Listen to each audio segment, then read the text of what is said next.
This year's Coachella Music Festival, aka the Influencer Olympics, sent debates about the sanctity and changing nature of music festivals into overdrive. It feels like the slow transformation of live music is almost complete. Once a pivotal moment of young adulthood, now primarily a content gathering exercise for everyone involved. Even though posting our lives on social media is nothing new, the vibe shift taking place at gigs, concerts, and festivals is worth examining for the impact it's having on the live music industry and the identities of young people. And what is going on? For the past decade, festivals like Coachella have become much more than just a place to enjoy music and culture. They are places to be seen.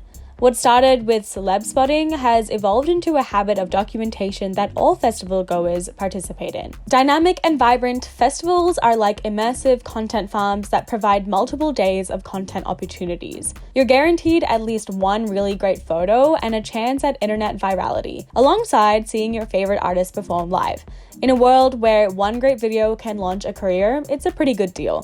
Coachella is the heart of this change because it offers the most opportunities. Before the two festival weekends even arrive, the months leading up allow time for people to share survival tips, curated playlists, beauty, and outfit inspiration. After the festival ends, the looks and parties are viewed by millions, maybe billions of online judges to determine who captured the zeitgeist best and who fell flat. Mama, this is garbage. By consuming content from media outlets, influencers, and everyday people who attend, in a way, it feels like you get to participate in the moment of Coachella too. Festivals have always been a spectacle, but that energy is now spreading to other live music scenes and events too.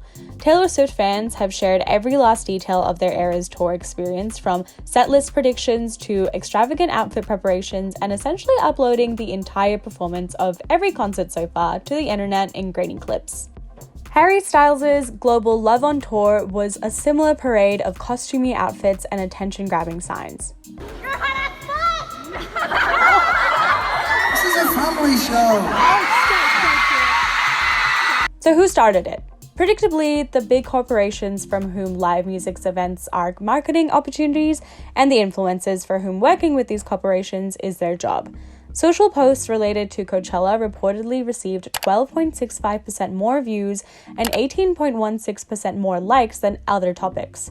That's important context for the recent revelation by influencer Lauren Gray that a lot of creators make content pretending to be at the festival. They'll go out to the desert, get like an Airbnb, stay with someone, get their outfits, get their hair, get their makeup, post up Coachella day 1, Coachella day 2, and they don't go to the festival. They don't have wristbands. Regardless of whether you feel duped by that or not, it works.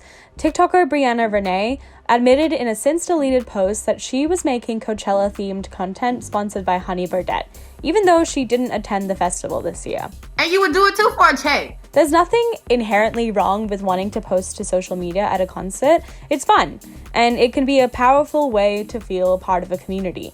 There's nothing wrong with influencers working for a paycheck either.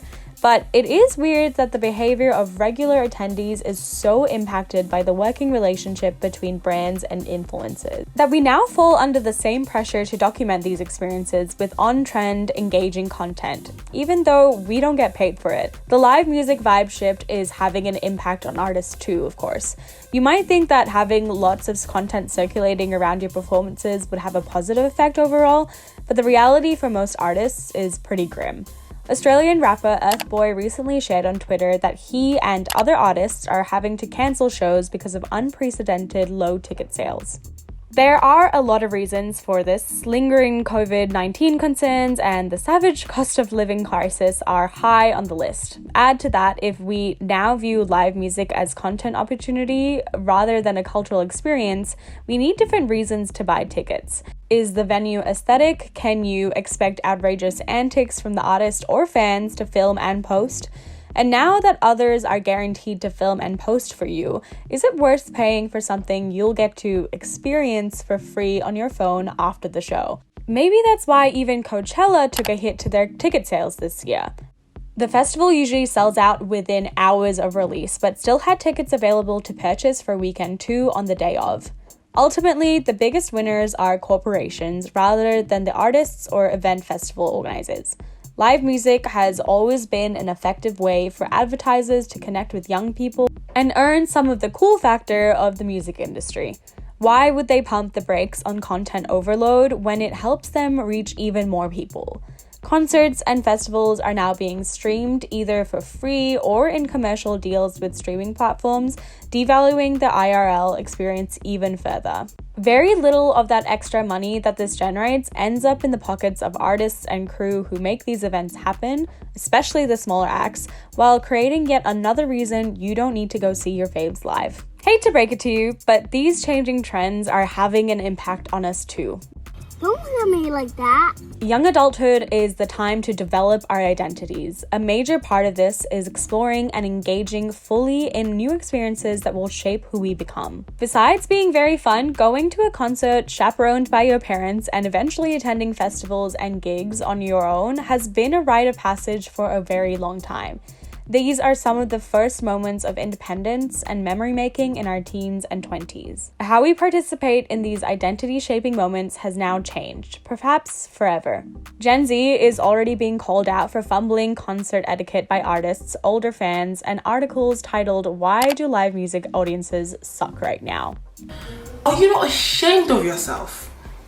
Are you not embarrassed? This is really embarrassing. A lot of these complaints boil down to our focus on creating a viral moment to impress strangers on the internet, no matter how inconsiderate. As with so many aspects of current youth culture, this isn't just about music festivals. This is just the beginning.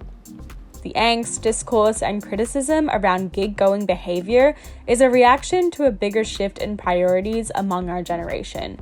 It's starting to feel like we're living our entire lives content first. I always say I want to experience things, but I don't think you actually want to experience things. Many significant coming-of-age events are now focused on how they might be documented rather than how we participate in them. Remember the food blogger phrase, "phone eats first"? Now our phones watch live music first, are the first to hear gossip, and are the main guest of honor at birthday parties. Slowly, and it seems surely, every experience will become a backdrop for content. As we strive to be good content gatherers for validation or just because it's the thing to do we miss out on actually enjoying and engaging in it to the fullest? What happens when we continue to rob ourselves of identity-shaping experiences? You can't enjoy this without sharing it with like 500 strangers? 500? Yes, this does all sound a bit kids and their phones these days, but it's worth considering whether content-first culture is creating a sense of anxiety for anyone who participates in it. Right now, that's basically everyone. Documenting life online can be a great way to find community and shape our point of view, but we should be more critical about what we stand to lose by flattening everything fun, interesting, challenging, and exciting about life into a 2D version of itself. Festivals included.